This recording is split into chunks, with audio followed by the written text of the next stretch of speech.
Hello everyone, welcome to my channel economics and statistics. तो कल की वीडियो में हमने परफेक्ट कंपटीशन को डिस्कस किया था और आज की वीडियो में हम मोनोपोली को डिस्कस करेंगे which is under imperfect competition. अब मोनोपोली एक ऐसी सिचुएशन होती है जिसमें एक ही सेलर होता है, एक ही प्रोडक्ट है, एक ही सेलर है। और जैसे हम एग्जांपल ले सकते हैं Railways in India. Indian Railways का सारा कंट्रोल गवर्नमेंट के हाथ में है और कोई कंपनी IRCTC ही सब कुछ चलाती है और कोई नहीं है जो उसे चला रहा हो। तो इसके फीचर्स की अगर हम बात करें तो एज ऑब्वियस सिंगल सेलर है, मोनोपोली है तो यानी मोनो सेलर एक ही है, कोई सब्सिट्यूट नहीं है। अगर सब्सिट्यूट होता तो हम उसके ऊपर शिफ्ट कर सकते हैं, पर यहाँ पर सब्सिट्यूट है ही नहीं, कोई सब्सिट्यूट है ही नहीं। हम अगर रेलवेज़ यूज़ करना चाहते हैं तो हमें IRCTC के थ्रू ही बुक करना पड़ेगा और कोई है ही नहीं सब्सिट्यूट। मतलब बुकिंग तो और उससे कर सकते हैं पर हम जा उसी अंडर उसके ही सकते हैं। अब रिस्ट्रिक्शंस जो है इसमें बहुत होती है एंट्री और एग्ज़िट में, कि अगर मेरे को खोलनी है कोई फॉर्म वगैरह या फिर मुझे एग्ज़िट करना है तो उसमें बहुत ज़्यादा रिस्ट्रिक्शंस है। प्राइस डिटर्मिनेशन की बात करें तो प्राइस डिस्क्रिमिनेशन होता है इसमें, यानी कि जो प्राइस है प्रोडक्ट का वो डिफ़र कर सकता है कंज्यूमर टू कंज्यूमर, एक टाइम पीरियड से दूसरे टाइम पीरियड में डिफ़र हो सकता है, इसलिए प्राइस डिस्क्रिमिनेशन कहा गया है डिटर्मिनेशन की बजाय। अब ये जो प्राइस का डिस्क्रिमिनेशन है किस बेसिस पे हो सकता है, 3 टाइप्स पे हो सकता है। पहले तो पर्सनल यानी कि सीनियर सिटीज़न के लिए सस्ता है और नॉर्मल जर्नल के लिए जो है वो महंगा है। प्लेस डिस्क्रिमिनेशन हो सकता है, प्लेस प्राइस डिस्क्रिमिनेशन जो किसके अंडर होएगा, उसी प्रोडक्ट में अलग अलग डिफरेंट प्राइसेस पे डिफरेंट प्लेसेस के। मतलब कि जैसे इलेक्ट्रिसिटी बिल रूरल एरिया में जो है सस्ता है as compare to urban area. और यूज़ प्राइस डिस्क्रिमिनेशन, जैसे इसमें क्या होता है, जो एक ही टाइप का प्रोडक्ट है, एक ही टाइप का अलग अलग प्राइस पे अलग अलग बेसिस पे यूज़ किया जा रहा है। जैसे कि इलेक्ट्रिसिटी चार्जेस रेजिडेंशियल एरिया के लिए ज़्यादा हो सकते हैं, कम हो सकते हैं as compare to commercial use के लिए कर रहे हैं तो महंगा पड़ेगा, रेजिडेंशियल के लिए कर रहे हैं तो सस्ता पड़ेगा। तो जो यूसेज है उसकी डिपेंडेंसी पे भी इफ़ेक्ट पड़ सकता है, डिस्क्रिमिनेशन हो सकता है। तो 3 तरीके के प्राइस डिस्क्रिमिनेशन हमारे पॉसिबल है। प्राइस मेकर अब मोनोपोली के अंदर क्या होता है, जो फर्म्स होती है खुद प्राइस बनाती है, एक ही फर्म है वही प्राइस बनाएगी, उसकी मर्ज़ी है, वो जो चाहे कर सकती है। अब रीज़न क्यों होती है मोनोपोली, सबसे मेन रीज़न होता है कि बैरियर्स है, एंट्री नहीं कर सकता कोई। और बाकी अगर हम बात करें तो गवर्नमेंट लाइसेंसिंग, इतनी जल्दी लाइसेंस वगैरह मिलता ही नहीं गवर्नमेंट से उसे सेट करने के लिए। पेटेंट राइट, एक कंपनी ने जो है पेटेंट राइट ले लिया उस प्रोडक्ट से रिलेटेड, उस चीज़ से रिलेटेड, तो अब किसी और कोई भी यूज़ करेगा तो वो उसके अंडर ही कहलाएगा, वो अलग नहीं कहलाएगा। कार्टेल सिस्टम होता है जिसमें जो प्राइसिंग पॉलिसीज़ वगैरह है, कुछ जैसे कुछ फर्म्स वगैरह होती है वो अपनी एक इंडिविजुअल आइडेंटिटी बना के रखती है, मतलब अपने आउटपुट और प्राइसिंग पॉलिसी की वजह से एक आइडेंटिटी बनी हुई है उनकी उस तरीके से कि वो एक मोनोपोली बन चुकी है। जैसे कि इन्होंने एग्जांपल लिया हुआ है organization of petroleum exporting country, यानी कि एक जो 1960 में ऑर्गेनाइजेशन सेट हुई थी, जो इसकी मोनोपोली है पूरे वर्ल्ड पे कि ऑयल सप्लाई मार्केट में इसकी पूरी मोनोपोली है, इसका रूल चलेगा। फिर आता है हमारा कंट्रोल ऑन रॉ मटेरियल। अगर मान लो, अगर अभी मैं बात करूँ IRCTC में जैसे रेलवेज़ वगैरह का जो रॉ मटेरियल होता है वो थोड़ा कोई मतलब कंट्रोल ले पाएगा, सब कुछ कंट्रोल वो जो है गवर्नमेंट के हाथ में ही है। ठीक है, इन्होंने क्या लिया हुआ है, एक एग्जांपल बुक में डी बियर्स कंपनी का जो साउथ अफ्रीका की है, उसके पास 80% वर्ल्ड की डायमंड प्रोडक्शन का कंट्रोल है। मतलब 100 नहीं है पर फिर भी बहुत ज़्यादा इसका पास कंट्रोल है डायमंड प्रोडक्शन का। अब इसके डिमांड का के बारे में बात करें तो ये डाउनवर्ड स्लोपिंग होता है, क्योंकि जैसे प्राइस कम होएगा क्वांटिटी लोग ज़्यादा ख़रीदना चाहेंगे, प्राइस कम होने पे ज़्यादा लोग ख़रीदेंगे, तो ये नेगेटिव स्लोपिंग होएगा। और इस केस में MR जो है वो छोटा होएगा AR से। ऐसा क्यों, क्योंकि प्राइस कम होने की वजह से जो मार्जिनल रेवेन्यू एक और एडिशनल यूनिट को बेचने पे मुझे मिल रहा था वो कम हो जाएगा as compare to average revenue. ठीक है, इसलिए जो मार्जिनल रेवेन्यू यानी एक यूनिट और एक्स्ट्रा बेचने पे जो मेरे को एक्स्ट्रा रेवेन्यू मिल पा रहा था ना, वो कम हो गया। फिर आता है मोनोपोलिस्टिक। मोनोपोलिस्टिक कंपटीशन में होता है मोनोपोली वाला कंपटीशन कह सकते हैं, मतलब हर एक फर्म जो है एक तरीके मतलब रिलेटेड चीज़ें बेच रही है पर अलग है। जैसे सोप, टूथपेस्ट, बहुत सारे ब्रांड हैं इनके अलग अलग, पर ये रिलेटेड चीज़ बेच रहे हैं पर है अलग अलग। ठीक है, तो ये सारे मोनोपोलिस्टिक के एग्जांपल है। अब इन्होंने एक और जैसे एग्जांपल ले रखा है डिटेल में टूथपेस्ट का। पेप्सोडेंट, कोलगेट, नीम, बबूल, बहुत सारे जो है टूथपेस्ट मार्केट में अवेलेबल होते हैं। तो ये जो टूथपेस्ट है ये पूरे कॉम्पिटिटिव लगते हैं, इतने सारे ब्रांड है, फ्री एंट्री एग्ज़िट है। पर दूसरी तरीके से अगर हम ये देखें, ये मोनोपोलिस्टिक है क्योंकि हर एक का यूनिकनेस है तभी एग्जिस्ट कर रही है वो, तभी उसके पास पावर है कि वो चेंज कर सकता है अपने प्राइस को। इसीलिए इसे मोनोपोलिस्टिक कॉम्पिटिटिव मार्केट बोला गया है। कॉम्पिटिटिव इसलिए बोला क्योंकि मोनोपोली तो अलग अलग तो है पर कंपटीशन है।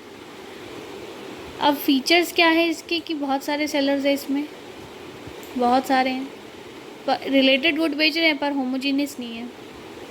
प्रोडक्ट डिफ्रेंसिएशन, अलग अलग प्रोडक्ट है। जैसे मान लो सोप ही है, सोप का साइज़ अलग है, कलर अलग है, शेप अलग है, फ्रेगरेंस अलग है। तो प्रोडक्ट डिफ्रेंसिएशन में ये आ जाएगा कि रिलेटेड प्रोडक्ट है पर अलग अलग उसमें बेच रहे हैं वो। उसके बाद आता है सेलिंग कॉस्ट। सेलिंग कॉस्ट क्या होती है मोनोपोलिस्टिक कंपटीशन में? सेलिंग कॉस्ट होती है जो हम एक एज अ प्रोड्यूसर हम बियर कर रहे हैं। Marketing, sale, promotion, advertisement. अब ये क्यों हो रहा है? क्योंकि हम नया प्रोडक्ट ला रहे हैं, मतलब उसी चीज़ को नए तरीके से बेच रहे हैं। तो पहले बताएंगे तो सही हम कंज्यूमर को कि हाँ ये चीज़ है, एग्जिस्टिंग है। तो इसीलिए सेलिंग कॉस्ट जो है मोनोपोलिस्टिक कंपटीशन में होता है, परफेक्ट कंपटीशन में इसलिए नहीं होता क्योंकि उसी में एक ही चीज़ बेच रहे हैं, हम एक ही चीज़ बेच रहे हैं, इसलिए परफेक्ट कंपटीशन में एग्जिस्ट नहीं करता। इसी रीज़न की वजह से जो सेलिंग कॉस्ट है वो एग्जिस्ट करती है, बहुत ज़्यादा इंपॉर्टेंट रोल प्ले करती है टोटल कॉस्ट में इन मोनोपोलिस्टिक कंपटीशन। अब इसमें कोई भी आ सकता है, जा सकता है, फ्री एंट्री एग्ज़िट है मोनोपोलिस्टिक कंपटीशन के अंडर, कोई बैरियर्स नहीं है। ठीक है, तो लैक ऑफ परफेक्ट नॉलेज। फिर नेक्स्ट आता है लैक ऑफ परफेक्ट नॉलेज में हमारा क्या होता है कि नॉलेज ही नहीं है, ना तो बायर्स को ना सेलर्स को, कि आखिर मार्केट की कंडीशन क्या है। जो सेलिंग कॉस्ट है वो एक सुपरियॉरिटी कॉम्प्लेक्स हमारे माइंड में क्रिएट कर देती है कि हम क्या लें। बहुत डिफ़िकल्ट हो जाता है सिचुएशन ये सोचना कि हमें क्या लेना चाहिए। जो अवेलेबल है मार्केट में इतने सारे प्रोडक्ट्स हैं तो हम क्या लें, हमें समझ ही नहीं आ रहा। ठीक है, प्राइसिंग डिसीजन। अगर प्राइसिंग डिसीजन की बात करें, जो फर्म है मोनोपोलिस्टिक कंपटीशन में ना तो प्राइस बनाती है ना तो वो प्राइस लेती है। इसका अलग ही मतलब इसका एक यूनिक प्रोडक्ट होता है और एक यूनिक ही रेपुटेशन होती है जिसके ऊपर उसका एक यूनिक प्राइसिंग सिस्टम होता है। वो थोड़ा बहुत कंट्रोल कर सकते हैं, डिपेंड करता है कि कितने बायर्स वगैरह है, कितनी स्ट्रॉन्ग पावर, कितना ब्रांड का नाम है उसका, तो इफ़ेक्ट डाल सकता है वो एक पॉइंट पे आके। नॉन प्राइसिंग कंपटीशन इधर। अब नॉन प्राइस कंपटीशन क्या है? जैसे कि प्राइस कंपटीशन के एडिशन में नॉन प्राइस कंपटीशन एग्जिस्ट करता है मोनोपोलिस्टिक कंपटीशन में, जिसमें जैसे फ्री गुडीज़ वगैरह देना, क्रेडिट टर्मिनोलॉजीज़ वगैरह के फेवरेबल होना, ये सब से जो है इफेक्ट पड़ता है हमारे डिसीजंस पे। अट्रैक्ट करने के लिए, मेनली हम कस्टमर को अट्रैक्ट करने के लिए सब चीज़ें करते हैं। फिर हम डिमांड कर्व की बात करें, अगर मोनोपोलिस्टिक कंपटीशन में, तो डिमांड का भी इसमें भी मोनोपोली जैसा ही होता है, बट तुम देख सकते हो गैप वाइडन है। जैसे जो गिर रहा है प्राइस और जो क्वांटिटी बढ़ रही है उसमें गैप काफ़ी है। तो इसमें भी एमआर कम ही होएगा क्योंकि प्राइस कम हो रहा है तो एमआर कम हो जाएगा एआर से। और इसमें जो नेक्स्ट लिखा हुआ है कि जो मोनोपोलिस्टिक कंपटीशन और मोनोपोली है, इन दोनों की डिमांड कर्व में अलग अलग है। क्यों? क्योंकि ये जो मोनोपोलिस्टिक कंपटीशन का ये ज़्यादा इलास्टिक है, क्योंकि ये जो डिफरेंस आ रहा है इनके बीच में, जैसे प्राइस मोर इलास्टिक मतलब 1 से बड़ा है, तो यानी क्वांटिटी चेंज जो हो रही है वो प्राइस से ज़्यादा हो रही है। और इसमें अगर हम बात करें, इसमें ऐसा नहीं था मोनोपोली में, तो इसीलिए क्या बोला उन्होंने कि मोनोपोलिस्टिक कंपटीशन में ज़्यादा इलास्टिक डिमांड है हमारी। ये क्यों होता है? क्योंकि अलग अलग प्रोडक्ट होते हैं, बहुत सारे क्लोज सब्स्टिट्यूट्स है, और मोनोपोली में ऐसा नहीं होता है। कुछ डिफरेंशिएट्स अगर हम बात करें परफेक्ट कंपटीशन मोनोपोली के, दिस केस ऐसे ज़्यादातर नहीं पूछे जाते डिफरेंशिएशंस वगैरह, but learning point of view से इजी रहता है।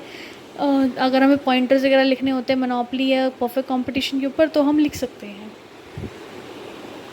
नंबर ऑफ़ सेलर्स की बात करें तो इसमें बहुत सारे होते हैं, इसमें सिर्फ एक ही होता है, और एक सारा कुछ कंट्रोल उसी के पास होता है। नेचर ऑफ प्रोडक्ट की बात करें तो होमोजीनियस होते हैं और आइडेंटिकल होते हैं, और इसमें कोई क्लोज सब्स्टिट्यूट होता ही नहीं है।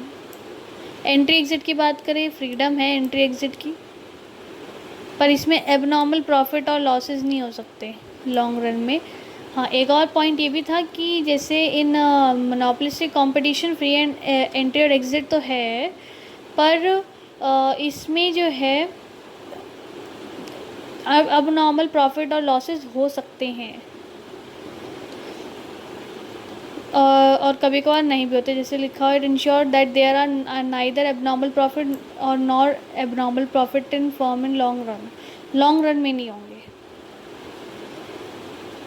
जैसे कि इधर लास्ट में नोट लिखा हुआ है कि जो एंट्री और एग्ज़िट इन मोनोपोलिस्टिक कंपटीशन है वो इतनी आसान नहीं होती जितनी परफेक्ट कंपटीशन में होती है, क्योंकि मोनोपोलिस्टिक कंपटीशन में एक नया ब्रांड, नई चीज़, नई सोच लेके आनी होती है, और परफेक्ट कंपटीशन में हम इसे फॉलो अप कर रहे हैं। ठीक है। एंट्री और एग्ज़िट मोनोपोली में बात करें तो बहुत रिस्ट्रिक्शन होती है। प्राइसिंग की अगर बात करें तो परफेक्ट कंपटीशन प्राइस टेकर होता है और मोनोपोलिस्टिक में प्राइस मेकर होता है। लेवल ऑफ नॉलेज की बात करें तो परफेक्ट नॉलेज होती है, और इसमें अगर हम बात करें तो इसमें भी परफेक्ट नॉलेज नहीं होती, क्योंकि इसमें तो जो वो प्राइस रख रहा है वो हम ले लेंगे। डिमांड कर्व की बात करें तो परफेक्टली इलास्टिक होता है, हॉरिजॉन्टल लाइन बनती है, प्राइस सेम रहता है क्योंकि। और मोनोपोली की बात करें तो डाउनवर्ड स्लोपिंग बनता है, क्योंकि प्राइस अगर कम होगा तो क्वांटिटी बढ़ जाएगी। सेलिंग कॉस्ट बात करें कोई होती ही नहीं है, क्योंकि सेम ही तो चीज़ है, लोगों को सब कुछ पता है। और इसमें सेलिंग कॉस्ट इनकर होती है इंफॉर्मेटिव पर्पस के लिए, क्योंकि परफेक्ट नॉलेज नहीं है तो इंफॉर्मेटिव पर्पस के लिए सेलिंग कॉस्ट थोड़ी बहुत इसमें होती है। फिर परफेक्ट कंपटीशन और मोनोपोलिस्टिक कंपटीशन में अगर हम डिफरेंशिएट बात करें तो इधर जो होते हैं बहुत सारे फर्म्स होती हैं, पर वो होमोजीनियस चीज़ें बेच रही हैं। इस मोनोपोलिस्टिक में जो है अलग अलग डिफरेंशिएटेड प्रोडक्ट्स बेच रहे हैं, जो कलर साइज़ के बेसिस पे अलग अलग हो सकते हैं। सेलिंग कॉस्ट इसमें कोई भी नहीं होती है, और इसमें होती है बहुत ज़्यादा, क्योंकि हमें इन्फॉर्म करना होता है कंज्यूमर को कि हाँ इस तरीके का प्रोडक्ट हमारे मार्केट में एग्जिस्ट करता है। फिर प्राइस की अगर हम बात करें, प्राइस टेकर होते हैं, और इसमें तो पार्शियल होता है, मतलब कुछ कंट्रोल हमारा है, कुछ बाहर मार्केट डिफ्रेंशिएशन वगैरह जो हो रहा है प्रोडक्ट का उसके ऊपर डिपेंड करता है। लेवल ऑफ़ नॉलेज की बात करें तो परफेक्ट नॉलेज है, पर इसमें नहीं है, क्योंकि इतने सारे प्रोडक्ट है कि हम कंफ्यूज हो जाते हैं कि करना क्या है। डिमांड कर्व की बात करें तो परफेक्टली इलास्टिक होता है, और इसमें डाउनवर्ड स्लोपिंग होता है, क्योंकि जितना प्राइस कम होएगा उतना ही ज़्यादा आउटपुट बिकेगा। फिर नेक्स्ट अगर हम बात करें मोनोपोली और मोनोपोलिस्टिक कंपटीशन में, तो मोनोपोली में सिंगल सेलर होता है, और इसमें जो है बहुत सारे सेलर होते हैं, पर उनके इन्होंने 2 पॉइंट बना दिया उसके, जैसे कि सिंगल सेलर और कोई क्लोज सब्स्टिट्यूट नहीं होता, और मोनोपोलिस्टिक में बहुत सारे सेलर होते हैं, पर उनके जो प्रोडक्ट होते हैं वो डिफरेंशिएटेड होते हैं। एंट्री एग्ज़िट इधर बहुत ज़्यादा रिस्ट्रिक्शन होती है, इधर फ्रीडम है। प्राइस की अगर हम बात करें, प्राइस मेकर होते हैं, और इसमें पार्शियल कंट्रोल होता है इनके पास। डिमांड की अगर हम बात करें तो डाउनवर्ड स्लोपिंग होता है, पर लेस इलास्टिक। अब हमें ना अकॉर्डिंगली मेंशन करना पड़ेगा। अब दोनों डिफरेंशिएट में हमने इलास्टिसिटी का मेंशन किया ही नहीं, क्योंकि परफेक्ट कंपटीशन के साथ था वो तो हमें पता ही है कि परफेक्टली इलास्टिक है, तो हमें कंपैरिजन करने के लिए उसमें लिखने की ज़रूरत ही नहीं पड़ी कि वो ज़्यादा इलास्टिक है या कम। पर इधर दोनों ही डाउनवर्ड स्लोपिंग है, तो इधर हमें मेंशन करना पड़ेगा कि ये लेस इलास्टिक है क्योंकि क्लोज सब्स्टिट्यूट नहीं है, और इधर मोर इलास्टिक है क्योंकि क्लोज सब्स्टिट्यूट है। सेलिंग कॉस्ट कम होती है क्योंकि एक ही मार्केट में एक ही फॉर्म है, तो वो जैसे मतलब उन्हें उसे इन्फॉर्म लोगों करने में टाइम नहीं लगेगा। पर मोनोपोलिस्टिक में बहुत ज़्यादा लगती है क्योंकि इतनी सारे लोग हैं, उनसे compete करके लोगों को दिखाना कि हाँ हमारा प्रोडक्ट मार्केट में है, इज़ अ डिफ़िकल्ट टास्क। ठीक है, तो यहाँ तक था हमारा मोनोपोली और मोनोपोलिस्टिक का। अब हम पढ़ते हैं ओलिगोपोली के बारे में। अब ओलिगोपोली क्या होता है? ये एक ऐसी मार्केट सिचुएशन है जहाँ पर थोड़ी ही फर्म्स होती है, होमोजीनियस चीज़ें या फिर डिफरेंशिएटेड प्रोडक्ट्स बेच रही होती है, या तो होमोजीनियस हो सकती है या फिर डिफरेंशिएटेड। इसे कई बार कंपटीशन अमंग फ्यू भी कहा जाता है क्योंकि थोड़े ही सेलर्स हैं। अब हर जो सेलर है वो इन्फ्लुएंस करता है और या फिर इन्फ्लुएंस हो जाता है किसी और फॉर्म की वजह से। इसका एग्जांपल हो सकता है सीमेंट, स्टील, एल्युमिनियम। इसमें थोड़े थोड़े ही है, ज़्यादा नहीं है। अब ड्यूओपॉली एक स्पेशल केस है ओलिगोपॉली का, जिसमें दो ही सेलर्स है। इसके अंदर क्या होता है, ये अज्यूम किया जाता है जो प्रोडक्ट है वो दो ही फर्म बेच रही है और वो होमोजीनियस है, तो कोई सब्स्टिट्यूट नहीं है इसका। जैसे एग्जांपल लिया जाए हम पेप्सी और कोका कोला का, सॉफ्ट ड्रिंक्स में एयरबस और बोइंग का, कमर्शियल एयरक्राफ्ट जेट्स वगैरह में इंटेल और एएमडी का, डेस्कटॉप के लिए, तो ये हम मानते हैं कि दो ही है, वही बेच रहे हैं बस। ठीक है, अब ओलिगोपॉली के ना टाइप्स होते हैं कुछ, हमें इतना डिटेल नहीं चाहिए बट हाँ हम जान सकते हैं। जैसे प्योर और परफेक्ट हो सकता है, इम्परफेक्ट और differentiated, conclusive oligopoly, non conclusive oligopoly, तो अलग अलग तरीके के हो सकते हैं। इसके ज़्यादा डिटेल में हमें जाने की ज़रूरत नहीं है कि क्या होता है। जैसे कि अगर हम प्योर और परफेक्ट की बात करें, थोड़ा एक ग्लेंस ले लेते हैं। प्योर और परफेक्ट की बात करें तो जो फॉर्म्स है होमोजीनियस प्रोडक्ट बना रही है, तो हम कह सकते हैं प्योर और परफेक्ट है। ये बहुत कम सिचुएशन हो रही है कि जैसे सीमेंट, स्टील, एल्युमिनियम, केमिकल, ये प्योर ओलिगोपॉली होते हैं। इम्परफेक्ट और डिफरेंशिएटेड में जो है डिफरेंशिएटेड प्रोडक्ट्स बना रहे हैं वो, जैसे पैसेंजर कार्स हो सकती है, सिगरेट, सॉफ्ट ड्रिंक्स, अलग है चीज़ें बना रहे हैं, पर इनकी खुद अलग ही कुछ डिफरेंट करेक्टरिस्टिक अलग होते हैं। मतलब जैसे कोक और पेप्सी काफ़ी सेम लगता है पर कुछ करेक्टरिस्टिक अलग है। कॉल्यूसिव ओलिगोपॉली, इसमें जो फॉर्म होती है कोऑपरेट करती है एक दूसरे के साथ ताकि प्राइस को डिटरमाइन किया जा सकते, या फिर आउटपुट को, या फिर दोनों को। जिसे कॉल्यूसिव मतलब एक साथ कोऑपरेट करके हम कर रहे हैं कि चलो मिल जाते हैं, ठीक है, करते हैं एक साथ, दोनों को प्रॉफिट हो जाएगा। नॉन कॉल्यूसिव यानी कि जिसमें compete करते हैं हम, कंपटीशन में नहीं, हम तो तुम्हारा साथ नहीं है, तुम्हें जो करना है करो, हम अपना खुद करेंगे, तो वो नॉन कॉल्यूसिव हो जाती है कि हम नहीं कोऑपरेट कर रहे। फीचर्स की अगर हम बात करें ओलिगोपॉली की, तो कुछ ही फॉर्म्स होती है, ज़्यादा नहीं होती, इसमें फ्यू फॉर्म्स होती है, एक दूसरे पे इंटरडिपेंडेंट होते हैं। जो फॉर्म्स होती है एक दूसरे पे डिपेंडेंट होती है कि वो क्या कर रहा है, वो क्या कर रहा है। एक्शन और रिएक्शन वाली चीज़ हो जाती है इसमें। राइवलरीज है क्योंकि अगर एक का चेंज हो रहा है आउटपुट या प्राइस वगैरह में, तो दूसरे पे इफेक्ट पड़ेगा। जैसे कि कार्स इंडिया में मारुति, टाटा, हुंडई, ये अगर एक में चेंज आता है जैसे टाटा में, तो बाकी सब में भी चेंजेस आने लग जाएंगे। नॉन प्राइस कंपटीशन भी होता है इसमें। बहुत सारी मतलब अवॉइड करते हैं प्राइस कंपटीशन को ताकि प्राइस वॉर वगैरह ना हो जाए कि इतनी ज़्यादा प्राइस बढ़े जा रहे हैं और कंज्यूमर जो है उसमें पिस गया है, ऐसा ना हो। ये ऐसी पॉलिसी करते हैं जिसमें प्राइस रिजिडिटी ना हो, मतलब एक ऐसी सिचुएशन जिसमें प्राइस जो है फिक्स होता है कि कितना भी डिमांड सप्लाई कंडीशन चेंज हो, प्राइस तो वही रहेगा। वो एडवर्टीज़मेंट्स, कस्टमर से सर्विस वगैरह ज़्यादा इम्प्रूव कर देते हैं ताकि एक दूसरे से कम्पीट कर सके। ठीक है। फिर आता है बैरियर्स। बैरियर्स होते हैं एंट्री ऑफ द फर्म के अंदर। मेन रीज़न कि इसमें कम क्यों है फर्म्स, क्योंकि इसमें बैरियर्स होते हैं इंडस्ट्री पे, प्रिवेंट करते हैं एंट्री और एग्ज़िट नई फर्म्स को बिकॉज ऑफ पेटेंट राइट्स। बहुत ज़्यादा कैपिटल, पैसे वैसे ज़्यादा चाहिए होता है, इसलिए भी ज़्यादा लोग इसमें एंटर नहीं करते।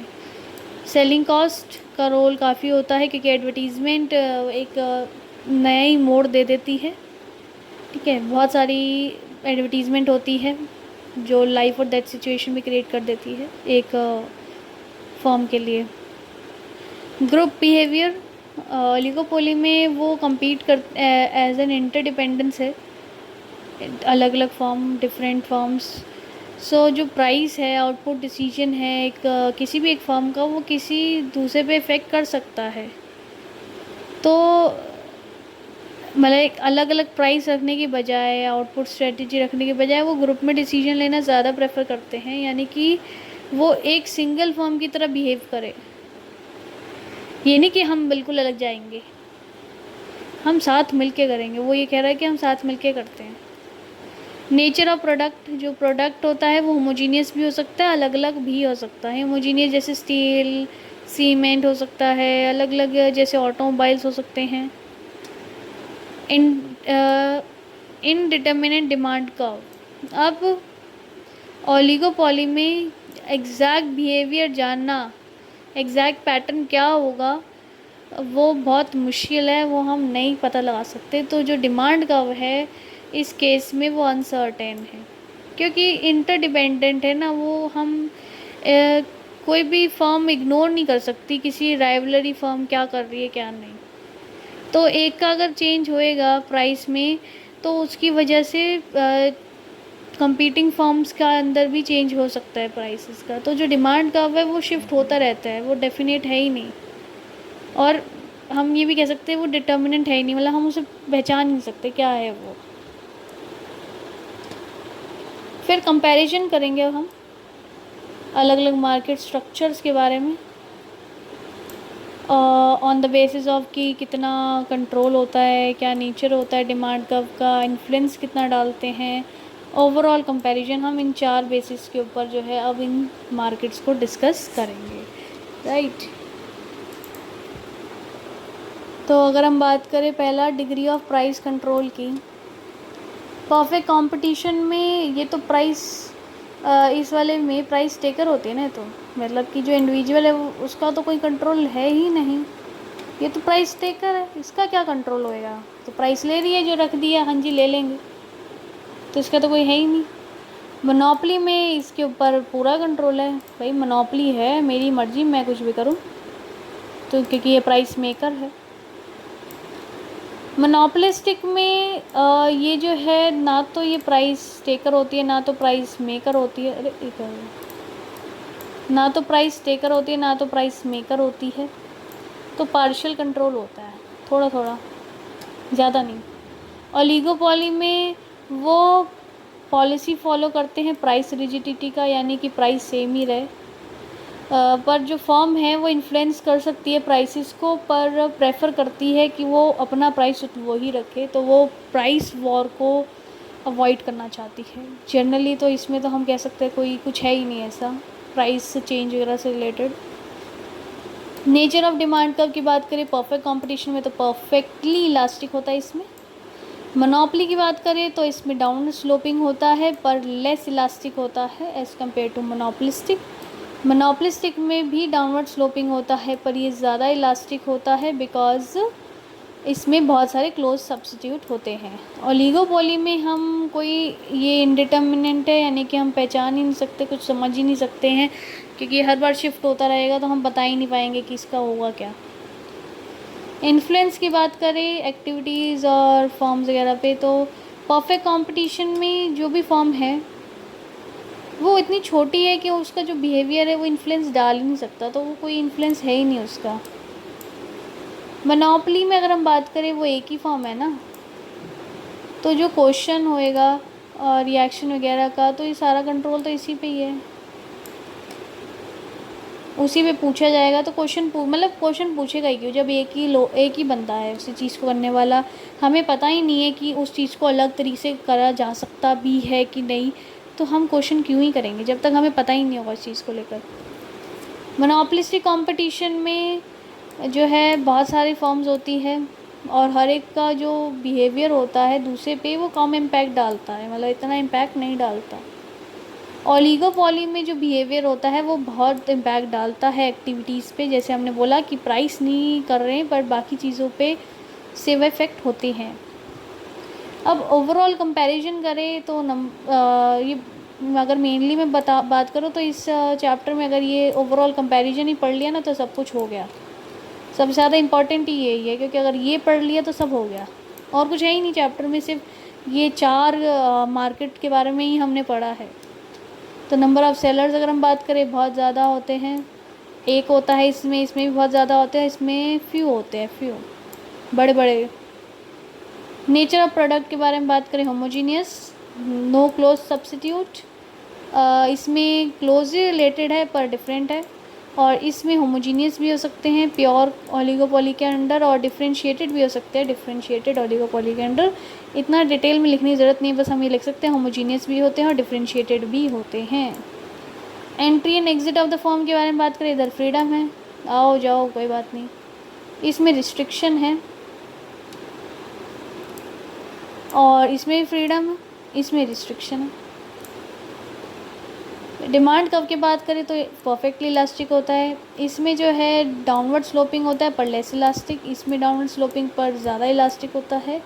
और ये तो इंडिटरमिनेंट है ओलिगोपॉली, तो उसका तो पता ही नहीं लगा सकते। प्राइस के बारे में बात करें तो यूनिफॉर्म होता है क्योंकि प्राइस टेकर है। इसमें प्राइस मेकर होती है तो डिस्क्रिमिनेशन होता है, प्राइस के बेसिस प्राइस में डिस्क्रिमिनेशन होता है। और इसमें पार्शियल कंट्रोल होता है प्राइस पे क्योंकि प्रोडक्ट डिफरेंशिएशन है। प्राइस डिस्क्रिमिनेशन और प्रोडक्ट डिफरेंशिएशन अलग अलग बात है, तो ये ध्यान रखना। प्राइस रिजिडिटी होती है due to fear of price war, उन्हें लगता है भाई ये प्राइस वॉर ना हो जाए, तो इसलिए वो रिजिड रखते हैं, यानी फिक्स रखते हैं। सेलिंग कॉस्ट इसमें कुछ होती ही नहीं है क्योंकि एक ही तो प्रोडक्ट बेच रहे हैं, मतलब सिर्फ इन्फॉर्मेटिंग सेलिंग कॉस्ट होएगी, इतनी ज़्यादा भारी भरकम नहीं होएगी, सिर्फ बता रहे हैं कि हाँ है। इसमें ज़्यादा होएगी भैया है, ऐसी है, वैसी है, फलानी है, ढिंगानी है, ये सब बताएंगे ताकि तो तभी तो कंज्यूमर जो है अट्रैक्ट होएगा। इनडिटर्मिनेंट जो ये ओलिगोपॉली है इसमें क्या होएगा, बहुत ज़्यादा होएगी क्योंकि इसमें भी प्राइस को लेके तो कुछ कर नहीं सकते, प्राइस तो रिजिड है, तो एडवर्टीज़मेंट ही है। इसमें भी यही बताएंगे कि हाँ ये प्रोडक्ट है, ऐसा है, वैसा है। लेवल ऑफ़ नॉलेज की इसमें तो परफेक्ट नॉलेज है हमारे पास, बाकी सब में इनपरफेक्ट होती है क्योंकि परफेक्ट नॉलेज जब ही होएगी जब हर एक फर्म एक ही प्रोडक्ट बेच रही है एक ही प्राइस पे, तभी तो हमें सब कुछ पता है कि हाँ सब तो पता है हमें, बाकी सब में क्या पता हमें। मोनोपोली में कैसे पता होगा क्योंकि फर्म तो अपना चला रही है, और मोनोपोलिस्टिक में इतनी सारी फर्म है हम वैसे ही कन्फ्यूज़ हो जाते हैं। ओलिगोपॉली में भी बहुत सारी फर्म होती है, कभी एक जैसे प्रोडक्ट बेच रही है कि और प्राइस सेम है पर एडवर्टीज़मेंट में अलग अलग चीज़ें दिख रही है, तो हमें कन्फ्यूजन हो जाती है। तो परफेक्ट नॉलेज सिर्फ हमारी एक ही में होती है, विच इज़ हमारा परफेक्ट कंपटीशन जो एग्जिस्ट करता ही नहीं है, राइट। तो ये हमारा था चैप्टर नंबर 10, यहाँ पर हमारा ये चैप्टर ख़त्म हो चुका है। आप कोई भी डाउट हो तो आप कमेंट सेक्शन में पूछ सकते हैं। इसके नोट्स मैं गूगल क्लासरूम पे डाल दूँगी जो मेरे चैनल के डिस्क्रिप्शन पे है। और वीडियो अच्छी लगे तो प्लीज़ लाइक करें और सब्सक्राइब करें चैनल को, और शेयर करें अपने फ्रेंड्स के साथ। Thank you everyone.